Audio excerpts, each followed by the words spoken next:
এক ফকির এক কুকুরকে বলল, তোর 3টা খারাপ অভ্যাস রয়েছে। কুকুর জিজ্ঞাসা করলো, কি সেগুলা?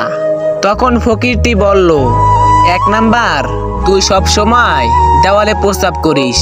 2 নাম্বার, তুই কোনো ভিখারি দেখলে ঘেউ ঘেউ করিস। 3 নাম্বার, তুই রাতে ঘেউ ঘেউ করে মানুষের ঘুম নষ্ট করিস। ফকিরের এই কথা শুনে কুকুর বলল, আমি জমিনে প্রস্রাব করি না, এই জন্য হয়তো কোনো বান্দা এই জমিনে বসে আল্লাহকে সিজদা করবে। আর আমি ভিখারি দেখলে এই জন্য ঘেউ ঘেউ করি।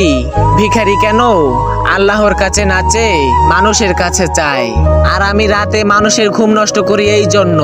মানুষ গুনাহ করে আরামে ঘুমালে আল্লাহর কাছে মাপ চাইবে কখন?